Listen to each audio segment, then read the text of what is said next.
আমরা পড়ব প্রথমেই কর্তা প্লাস যে প্লাস বস্তুবাচক বা বিষয়বাচক নাউন তা বা সেটি বা সেগুলো ডট ডট থাকলে কিভাবে আমরা ট্রান্সলেট করতে পারি। ওকে, আমরা এখানে প্রথমে দেখব হচ্ছে রুলস, তারপর দেখব এর সাথে কিছু প্র্যাকটিস, এরপরে দেখব উদাহরণ, তারপরে প্র্যাকটিস। এখানে একটু পড়তে হবে সবাইকে। উপরে কি লেখা আছে রুলসটা একটু খেয়াল করি। বলছি বাংলা বাক্যে প্রথম কর্তা প্লাস যে প্লাস বস্তুবাচক বা বিষয়বাচক, এগুলো আমরা একই উদাহরণ বারবার না বলে শুধু এই এক্সাম্পলে চলে যাই। যেমন সরকার যে শিক্ষানীতি ধার্য করেন সেই শিক্ষানীতি স্বাভাবিকভাবে সমাজ ব্যবস্থার রূপান্তর ঘটাতে সক্ষম হয়। এখন দেখেন এই যে বাংলা বাক্যে প্রথম কর্তাটা কে? প্রথম কর্তাটা সরকার। যে এই যে হলো যে মানে যে শিক্ষানীতি, যে বস্তু বা বিষয়বাচক একটা নাউন, এই যে নাউনটা কি? শিক্ষানীতি। তারপরে হচ্ছে ক্রিয়াটা কি? ধার্য করেন।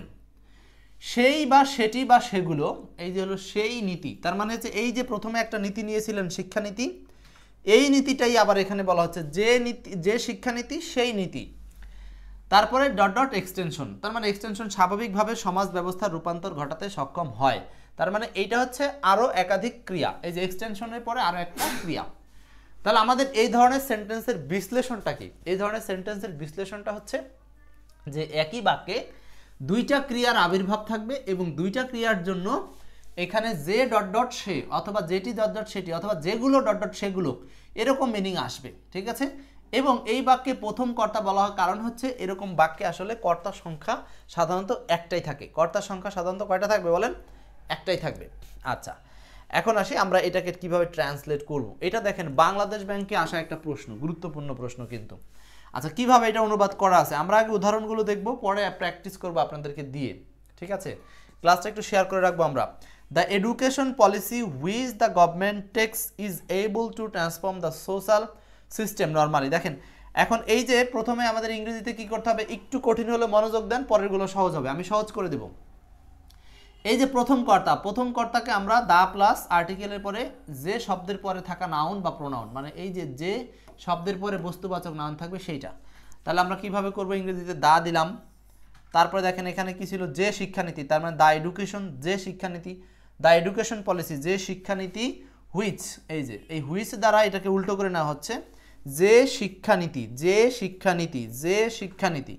এখন দেখেন সরকার ধার্য করে, হ্যাঁ, মাঝখানের যে অংশটা আছে এই অংশটাই শুরুতে লিখে নিতে হবে। যে শিক্ষানীতি, দ্য এডুকেশন পলিসি হুইচ, সরকার ধার্য করেন। এইবার আপনাকে এই সাবজেক্টটাকে ফেলতে হবে হুইচের পরে। হুইচ যেটি দ্য গভর্নমেন্ট টেক্স, মানে হচ্ছে ধার্য করেন বা সরকার নিয়ে থাকেন, এই পর্যন্ত শেষ। এইবার কোনো এই বাক্যে যখন একই জিনিসকে দুইবার রেফার করা হয়, এই কারণেই ওই সেন্টেন্সের রিলেটিভ প্রোনাউন হিসেবে হুইচ আনা হয়েছে। তার মানে এখানে আপনি আর সেই নীতি বলে আবার পলিসি শব্দটা আনার প্রয়োজন নাই, এখন এই হুইচ শব্দটাই যথেষ্ট। এরপরে দেখেন তারপরে হুইচ, এই পলিসির সাথেই কিন্তু এখন হুইচের সাথে ইজ ব্যবহার হচ্ছে। হুইচ ইজ এবল টু, মানে এখন স্বাভাবিকভাবে ব্যবস্থার রূপান্তর ঘটাতে সক্ষম হয়, যে রূপান্তর ঘটাতে সক্ষম, এটা হলো আরেকটা final verb. Which is able to transform, যেটা ট্রান্সফর্ম করতে সক্ষম হয় দ্য সোশ্যাল সিস্টেম নরমালি, সামাজিক নিয়মগুলোকে সাধারণভাবে। এখন সেন্টেন্সটার মধ্যে একটু জটিলতা আছে, কিন্তু জটিলতাটা একবার বুঝতে পারলে না আপনার জন্য এগুলো সহজ হয়ে যাবে। আমি আরও কয়েকটা উদাহরণ দিয়ে বোঝাচ্ছি জিনিসটা। দেখেন এটা যতটুকু বুঝছি, আমরা পরের উদাহরণে যাই। দেখেন 2 নম্বর উদাহরণে বলা আছে যে গাছ যে অক্সিজেন উৎপাদন করে তা মানুষ এবং অন্যান্য প্রাণীকুলের প্রাণবায়ু। এখন দেখেন তো আমরা যখন এরকম সেন্টেন্সে যে ডট ডট তা অথবা যে ডট ডট সেগুলো এরকম, এই যে বলতে কিন্তু আসলে বস্তুবাচককে রেফার করছি, বস্তু বা বিষয়বাচককে, কোনো ব্যক্তিকে রেফার করতেছি না, এটা মনে রাখতে হবে আগে। যে অক্সিজেন, তাহলে আমাকে এটা আগে লিখতে হবে, দ্য অক্সিজেন হুইচ, এই হুইচটাকে অনেক সময় চাইলে উজ্জ্ব রাখা যায়। যে অক্সিজেন, তার মানে আমরা কি করলাম? The oxygen which. এখন হুইচের পরে কেস হলো দুইটা, কোনটা? দেখেন যে অক্সিজেন, এই এখানে আমরা আরেকটু বিশ্লেষণ করে নিই মূল বাক্যটা। গাছ যে অক্সিজেন উৎপাদন করে, তার মানে উৎপাদন করে কে? গাছ। এই ভার্বটা দুই দিকে ভাগ হয়ে গেছে, সাবজেক্ট আর এই পাশে ভার্ব। তা বলতে কাকে বোঝাচ্ছে? এই অক্সিজেনকে বোঝাচ্ছে। অক্সিজেন মানুষ এবং অন্যান্য প্রাণীকুলের বায়ু, এইখানে একটা ভার্ব উজ্জ আছে, তা হয় মানুষ এবং অন্যান্য প্রাণীকুলের বায়ু। তাহলে এইখানে মূলত সেন্টেন্সের ধরন হলো দুইটা, যেটাকে রিলেট করা হয়েছে। ধরন কোনটা? একটা হলো গাছ অক্সিজেন উৎপাদন করে, তার মানে আমরা এখানে ট্রিজ প্রডিউস, এই যে দেখেন দ্য অক্সিজেন হুইচ, যেটি ট্রিজ প্রডিউস, যেটি প্রডিউস করে কে? গাছ। হ্যাঁ, অক্সিজেন প্রডিউস করে কে? গাছ। এখন এই অক্সিজেন ইজ, এই যে অক্সিজেনের জন্য আরেকটা ভার্ব ওখানে দেওয়া আছে, দেখেন, দেখছেন, গাছ উৎপাদন করে, এইটুকু আপনি হলো হুইচের পরে বসাবেন। আর এই অক্সিজেন সাবজেক্টটা পরবর্তী অংশের সাথে লিঙ্ক করার জন্য অক্সিজেন থাকবে সামনে, আর এই দ্বিতীয় অংশে গিয়ে নতুন ভার্ব বসবে। তার মানে এই কি? অক্সিজেন হয় মানুষ ও অন্যান্য প্রাণীকুলের প্রাণবায়ু, তার মানে অক্সিজেন হয়, অক্সিজেন, এই যে oxygen is the breath of life of man and other fauna. Fauna মানে হলো প্রাণীকুল, ফনা মানে প্রাণীকুল। এবার দেখেন, তাহলে আমরা আরেকটা বিকল্প সিস্টেমে জিনিসটাকে মাথায় নেওয়ার চেষ্টা করলাম, যে এরকম যদি যে ডট ডট তা দিয়ে কোনো লিঙ্ক করা থাকে, মানে একটাই সেন্টেন্সের মাধ্যমে রিলেটিভ প্রোনাউন ইউজ করতে হয়, তখন আমরা রিলেটিভ প্রোনাউন ব্যবহার করব হচ্ছে এই যে নাউনটাকে দিয়ে দুইবার সাবজেক্ট করা হয় সেই নাউনটার সাথে, অর্থাৎ অক্সিজেন। অক্সিজেন হচ্ছে গাছ থেকে উৎপাদন হয়, তার মানে oxygen which is the breath of man and other fauna, এটা হলো পরের অংশকে ব্যবহার করলাম। তাহলে মনে রাখতে হবে এই যে যের আগে যে সাবজেক্ট আছে আর যের পরের নাউনের পরে যে ভার্ব আছে, এই দুটাকে আমরা হুইচের পরে অ্যাপ্লাই করে দিব, আর বাকি অংশকে আপনি কল্পনা ছাড়া বসিয়ে দিলেই কিন্তু উত্তর হয়ে যাবে। তার মানে দ্য অক্সিজেন ইজ, মানে অক্সিজেন হয় বাকিটুক, আর গাছ উৎপাদন করে হুইচ, এই অক্সিজেনের পরে হুইচ দিয়ে ট্রিজ প্রডিউস, মানে যা, এখন বাংলা বলি, the oxygen which trees produce, oxygen যা গাছ প্রডিউস করে তা হয় হচ্ছে ব্রেথ অফ লাইফ, মানে হচ্ছে মানুষের জীবনের নিঃশ্বাস বা প্রাণ। আচ্ছা, আমরা আরও কিছু উদাহরণ দেখব, জিনিসটাকে সহজ করার জন্য আমরা অনেকগুলো উদাহরণ দেখব। এখন দেখেন, এইখানে আমরা 3 নম্বর উদাহরণটা এবার আপনারা একটু চেষ্টা করেন, চেষ্টা করব, না পারলে তো আমি আসি, চেষ্টা চালাতে হবে, এটাই হলো আসল কথা। যে পরিকল্পনা প্রতিষ্ঠান গ্রহণ করে তা কর্মীদের দক্ষ করে তুলতে সাহায্য করে। যে পরিকল্পনা প্রতিষ্ঠান গ্রহণ করে তা কর্মীকে দক্ষ করতে সাহায্য করে। আচ্ছা দেখেন, এখানে আমরা এটাকে কিভাবে সাজাতে পারি। যে পরিকল্পনা, তো এখানে যে ডট ডট তা, এইটা হলো এইখানকার মূল দুইটা বিষয় হচ্ছে যে ডট ডট তা। তো এই কারণে আমরা এই বাক্যটাকে রিলেটিভ প্রোনাউনের আশ্রয় নিয়ে করব, যে ডট ডট তা বোঝাতে। এখন আমাকে ব্যবহার করতে হবে কি? যে পরিকল্পনা, তার মানে এই পরিকল্পনাটাই হচ্ছে যের আগে বসবে, তাই না? এখন আমাকে বলতে হবে কি? The plan which, the plan which. এইবার হলো এই যে প্রতিষ্ঠান গ্রহণ করে, এইটুক বসাবেন, মানে যের পরে যেই নাউনটা পাবেন সেটা দিয়ে আমরা সেন্টেন্স শুরু করব। প্ল্যান, দ্য প্ল্যান হুইচ, এখানে দা ব্যবহার করার কারণ হচ্ছে এখানে হুইচ দিয়ে ইন্ডিকেট করা হচ্ছে, তাই। হ্যাঁ, প্রতিষ্ঠান গ্রহণ করে, তার মানে institution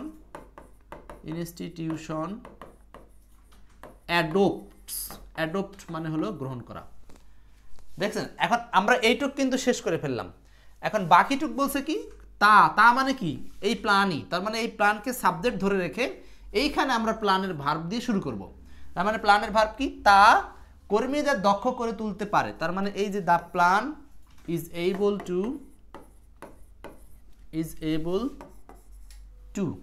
able to enhance the employee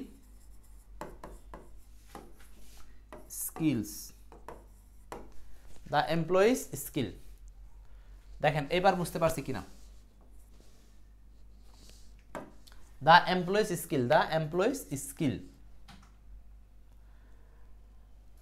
এখন ক্লিয়ার? তার মানে হচ্ছে এই যে প্রথমে আমরা যে সাবজেক্টটা লিখতেছি হুইচের আগে, এই সাবজেক্টের জন্য একটা নির্ধারিত ভার্ব হচ্ছে এই দূরে গিয়ে বসতেছে, দ্বিতীয় ভার্বটা, আর হুইচের পরে একটা সাবজেক্ট ভার্ব বসে যাচ্ছে, যে সাবজেক্ট ভার্বটা মূলত এই যে ডট ডট তায়ের মাঝখানে থাকে, মানে প্রথম অংশে থাকে।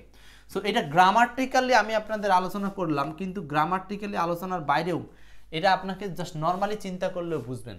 এখন দেখেন, এই যে ফাংশনটা আমরা করলাম, এটা কিন্তু আমাদের যে SFNOC 9 কোড অফ ট্রান্সলেশনের যে 9টা কোড, এই 9টা কোডের সাথে সংশ্লিষ্ট হলেও এই 9টা কোড এখানে সরাসরি অ্যাপ্লাই করতে গেলে আপনাকে আগে মূল বিষয়গুলো বুঝতে হবে, নাইলে আপনি কিন্তু 9টা কোডকে অ্যাপ্লাই করতে পারবেন না।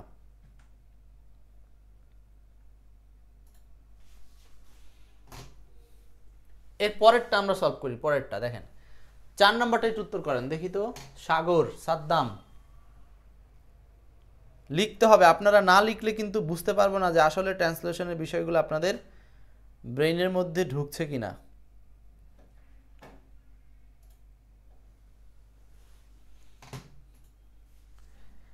যে আইন সরকার প্রণয়ন করে তা সমাজের শৃঙ্খলা বজায় রাখতে সক্ষম। আচ্ছা, সেম ভাবে এই যে এখানে জের পরে যে কথাটা আছে সেইটাকে আমরা নিয়ে আসবো হচ্ছে শুরুতে, তার মানে দ্য ল, যে আইন। এখন আমরা দেব হচ্ছে হুইচ দিয়ে এই যে সরকার প্রণয়ন করে এই ভার্ব অংশটাকে হুইচের পরে ব্যবহার করে দেব, তার মানে হচ্ছে দ্য গভর্নমেন্ট হুইচ, গভর্নমেন্ট প্রণয়ন করে। প্রণয়ন করার ইংলিশ কি দিব আমরা? এনঅ্যাক্টস, মানে আইনে পরিণত করে। এনঅ্যাক্টস আইনে পরিণত করে। এই পর্যন্ত শেষ। এখন হচ্ছে এই যে ডট ডট তায়ের পরের অংশ আমরা এখন এই লকে সাবজেক্ট ভেবে এখান থেকে শুরু করব ভার্ব দিয়ে। এখন দেখেন আইন হয় সমাজের শৃঙ্খলা বজায় রাখতে সক্ষম করে, তার মানে আইন কি করে? সমাজের শৃঙ্খলা বজায় রাখতে সক্ষম। তার মানে এখানে আমরা বাকি অংশ দেব, আইন ইজ এবল টু শৃঙ্খলা বজায় রাখা। বজায় রাখার ইংলিশ কি? Maintain. Maintain order in society. Is able to maintain, is able to maintain order মানে শৃঙ্খলা in society। সোসাইটি, নার্গিস যুক্ত হয়েছেন, ক্লিয়ার? তাহলে দেখেন 4 নম্বর উদাহরণটা, জের পাশে যে শব্দটা থাকবে যখন আমরা কোনো রুলস পাবো জে ডট ডট তা বা জে ডট ডট সেগুলো, তো এরকম ক্ষেত্রে আমরা এই সাবজেক্টগুলোকে এক জায়গাতে রাখবো আর রিলেটিভ প্রোনাউন যুক্ত অংশকে এর পরপর বসিয়ে দিয়ে তারপরে এই সাবজেক্টের ভার্বটাকে আমরা দূরে ব্যবহার করব। এই কারণেই সেন্টেন্স দুটোকে একসাথে লিঙ্ক করা সম্ভব। তো এখন এইরকম সেন্টেন্সে এই হুইসের মিনিং হলো যে ডট ডট তা, কারণ হুইস একাই এই দুটো শব্দের মিনিংয়ের জন্য লিঙ্ক করবে। এখানে যে শব্দের জন্য একটা ইংলিশ, তা শব্দের জন্য একটা ইংলিশ, এরকম প্রয়োজন হবে না। ক্লিয়ার? আচ্ছা, আমরা আরও কিছু উদাহরণে যাব। 5 এবং 6 এই দুইটা উদাহরণ করলে আমাদের এই রুলসটা শেষ হবে। 5, 6। 5 নম্বর বলছে যে প্রশিক্ষণ প্রতিষ্ঠান দেয় তা কর্মীদের দক্ষতা উন্নত করতে পারে। আচ্ছা, এখন আবারও দেখেন যে ডট ডট তা, যে বলতে এখানে প্রশিক্ষণকে বোঝাচ্ছে। হ্যাঁ, তো এই প্রশিক্ষণকে আবার এখানে তা দ্বারা রেফার করা হয়েছে। তার মানে একই শব্দকে যে ডট ডট তা দ্বারা রেফার করলে আমরা এখানে এই জের পরের শব্দটাকে প্রথমে নিয়ে আসবো। তার মানে কি? প্রশিক্ষণের ইংরেজি কি? The training. দ্য ট্রেনিং, প্রশিক্ষণ, হুইচ। যেহেতু বস্তুবাচক কিছুকে রেফার করছে এই জন্য এখানে হুইচ। প্রতিষ্ঠান দেয়, হুইচ, যেটা এই ট্রেনিংটা কে দেয়? প্রতিষ্ঠান দেয়। হুইচ অর্গানাইজেশন, অর্গানাইজেশন সাপ্লাই, এই প্রতিষ্ঠান এটা কি করে? অর্গানাইজেশন প্রোভাইড করে। অর্গানাইজেশনস প্রোভাইড মানে সরবরাহ করে বা দেয়। শেষ এইটুকু। এখন এই অংশের কাজ শেষ কিন্তু সহজেই। এখন আমার অপর অংশের মানে এই যে কর্মীদের দক্ষতা উন্নত করতে সাহায্য করে এই প্রশিক্ষণটাই এই কাজটা করে। এখন প্রশিক্ষণের সাথে মিলিয়ে পড়েন, প্রশিক্ষণ কর্মীদের দক্ষতা উন্নত করতে পারে। এখন প্রশিক্ষণ তো আপনি একবার লিখছেনই, কারণ এইটাকে আরেকবার লিখতে হবে না বিধায় আমরা হুইচ দিয়েছি। এখন আমাকে এইখান থেকে শুরু করতে হবে এই অংশের বাকি সমাধান।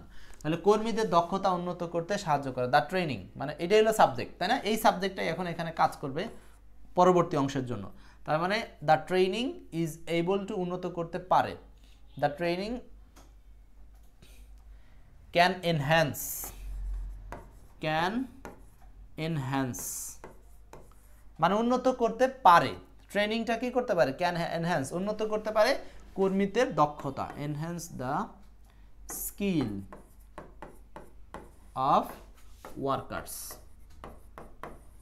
Skill of workers. এবার দেখেন তাহলে আমরা আরেকটা সেন্টেন্স কিভাবে তৈরি করলাম। তার এইরকম যখন এরকম জটিল জটিল বড় বড় সেন্টেন্সগুলোকে আমরা সলভ করব তখন কিন্তু এই ধরনের রুলসগুলো লাগবে এবং এই ধরনের স্ট্রাকচারগুলো যদি আপনি অ্যাপ্লাই করতে পারেন পরীক্ষার হলে নিঃসন্দেহে আপনাকে বেশি মার্ক ক্যারি করতে সাহায্য করবে। ক্লিয়ার? 5 নাম্বার শেষ, এবার 6 নাম্বারটা বলেন। 6 দেখি কে কতটুকু বুঝলাম। এগুলো উত্তর করার মধ্য দিয়ে একটু একটু লেখা শুরু করলেও কিন্তু বোঝা যাবে, হ্যাঁ লিখতে শুরু করলেও বোঝা যাবে। একইভাবে এখানে আবার কি বলছে, সেন্টেন্সগুলো বুঝতেছেন তো, যে নীতি অভিভাবক গ্রহণ করে তা, এই যে নীতি, এই তা বলতে কাকে বোঝানো হচ্ছে, ওই নীতিকেই তো বোঝানো হচ্ছে। তার মানে তা মানে নীতিগুলো কি করে, শিশুর আচরণে ইতিবাচক প্রভাব ফেলতে সাহায্য করে। তাহলে যে নীতি, আমাকে এই যে নীতি কথাটাকে আগে লিখতে হবে। তার মানে the policy which, the policy which মানে নীতি, যে নীতি অভিভাবক গ্রহণ করে, এটাকে ইংলিশ করতে হবে, অভিভাবক গ্রহণ করে। তার মানে অভিভাবক সাবজেক্ট, তার মানে গার্জিয়ানস,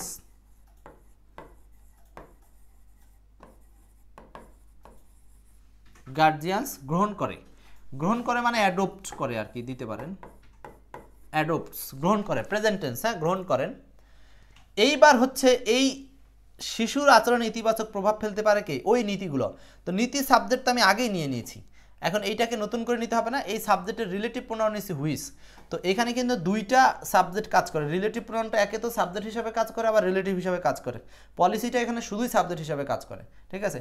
তো এখন আমরা পলিসিকে কেন্দ্র করে আমরা বাকি অংশ সাজাবো। তাহলে পলিসি মানে নীতি শিশুর আচরণে ইতিবাচক প্রভাব ফেলতে পারে, নীতি শিশুর আচরণে ইতিবাচক প্রভাব ফেলতে পারে।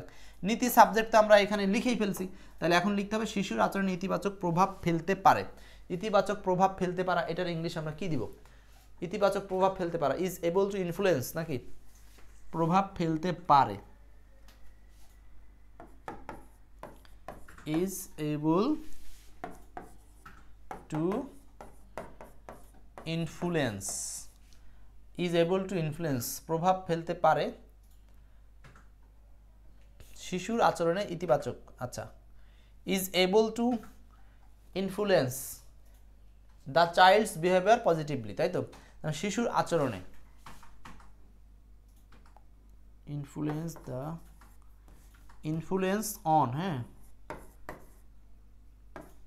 দ্য চাইল্ডস বিহেভিয়ার, বা চিলড্রেন বা চাইল্ডস যে কোনো একটা দিলেই হবে, আমরা child's behaviour positively, positively, positively, positively লেখা বোঝা যাচ্ছে, পজিটিভলি।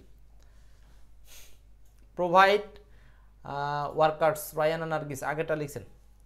তাহলে 6 নম্বরটা হচ্ছে যে নীতি অভিভাবক গ্রহণ করে, the policy which the guardians adopt. এইটুকু আপনার সহজে আগে শেষ করে নিলেন।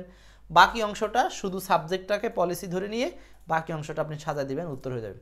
মানে যে নীতি, তার মানে সোজা কথা হচ্ছে নীতি শিশুর আচরণে ইতিবাচক প্রভাব ফেলে।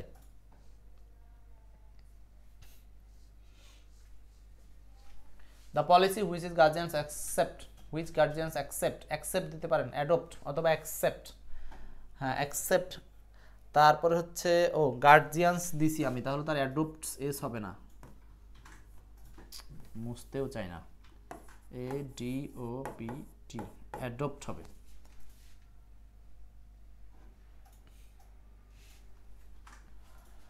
Policy which guardians adopt is able to influence on the child's behavior positively. শেষ দেখছেন। তাহলে আমরা এই যে কোনো সেন্টেন্সে খেয়াল করলাম যে যে ডট ডট তা অথবা যে ডট ডট সেগুলো এরকম যদি উল্লেখ থাকে, তাহলে আমরা এই হুইচ ব্যবহার করে পুরো বাক্যের ট্রান্সলেশনটা করতে পারবো। আশা করি এই রুলসটা আপনাদের জন্য কমপ্লিট হয়েছে, ঠিক আছে। এরকম আরও রুলসগুলো শিখতে হলে আমাদেরকে অবশ্যই পড়তে হবে 9 কোড অফ ট্রান্সলেশন বইটা।